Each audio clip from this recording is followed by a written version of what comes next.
Alright, so have you ever taken a photo and you're wondering why it doesn't look like those super crispy shots with the extremely blurry backgrounds?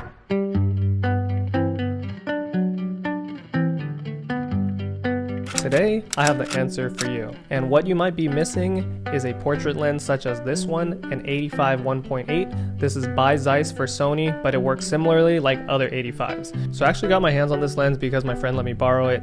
He's had it for a while. I've actually haven't used this before, so I was curious to see how it would work in the real world. So today we're going to go over what I like about it, what I don't like about it, and who this lens is actually for. In a glass house with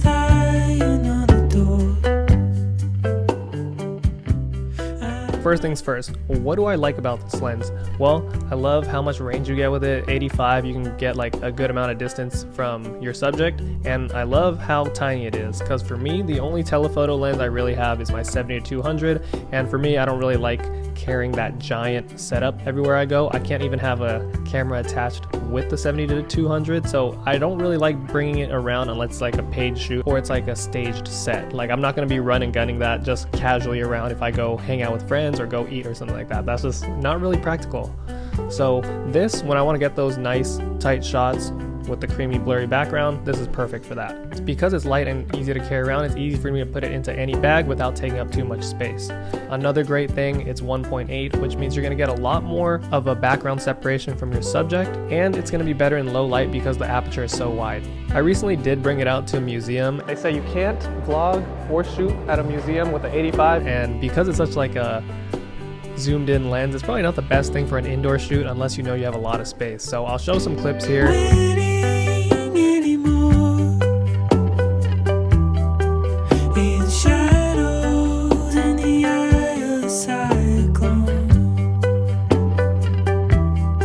It was very difficult to use it there, so if you're going to something like that, I probably wouldn't bring that as your only lens. You'll probably want something wider or maybe a zoom, but carrying it around was awesome because it was so light and it's just easy to bring around everywhere.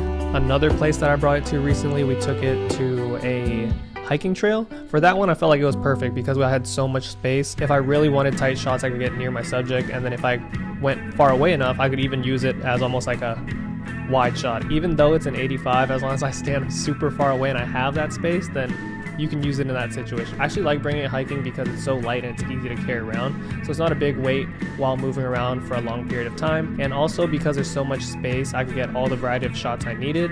But yeah, it was super enjoyable to use outdoors, but not really for indoors. Now, although this lens was very fun for me to use, I don't know if it's something that I would permanently spend my money on to keep into my kit, and here's why. So let's start with this. Chromatic aberration. In case you don't know, this is kind of like when you shoot certain images and you'll see like a pink tint at the corners of your subject. This lens, I noticed that you get a lot of it, like consistently. You might not notice it when you first look at your picture. If you zoom into it, I would consistently see the green and purple fringing at the lines of my subject. So usually this happens when it's like a high contrast situation or a backlit situation. And for me, I backlight a lot of stuff. So I mean, a normal person wouldn't notice it. I don't really notice it, but I just wouldn't want to have to worry about that situation in any of the shots, or especially if I'm shooting a professional shoot and they're like, what the heck is this? That's going to be one strike that I'm going to go against the 85. Not a fan of that, just because I have a bunch of lenses that don't have that, so I'm obviously going to choose those other ones. Now, this lens does not have any stabilization, and you know, a lot of lenses don't,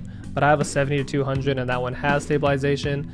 I have the 24-105 that also has stabilization. So for this 85, when I'm using it for video, I can definitely tell the difference. So I will be a little more safe with my shot selection and my camera movement because I can definitely feel it on this lens. So if this is a big deal for you and you shoot a lot of moving subjects, you might want to keep this part in mind. Now for the last thing I really don't like about this lens, and this is basically the make it or break it reason for me, is the autofocus for video is not very reliable.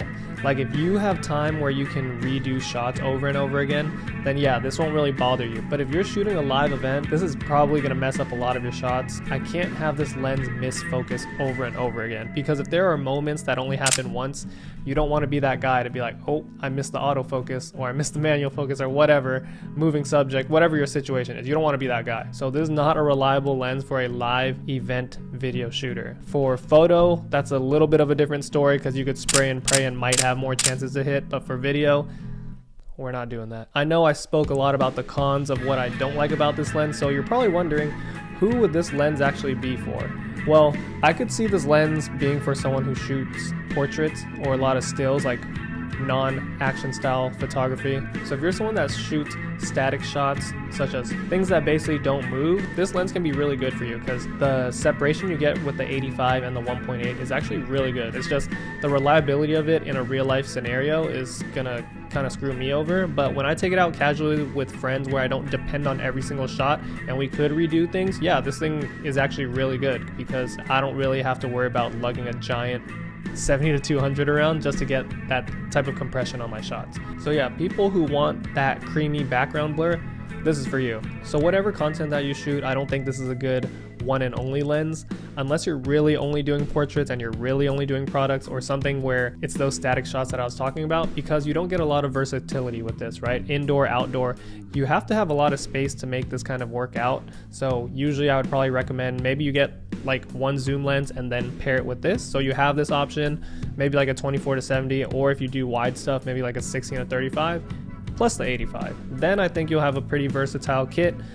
And this one's not that expensive, so it's a good second pairing lens if you ever get to that point. However, remember, if you need autofocus that's reliable for video, this might not be for you. If you care about that chromatic aberration, this might not be for you. And the stabilization just might be something you need to keep in mind before you buy it. But with any lens that's kind of more zoomed in like that, that's something you're gonna have to worry about. So I don't really see that one as a deal breaker, but more so on the chromatic aberration and the stabilization for video. But if you mainly do photos, this lens will be a great addition to your kit. So let me know what you think in the comments. Would you get this lens? Do you already have it? Have you tried it? Let us know in the comments, and like, comment, subscribe, and we'll see you on the next one.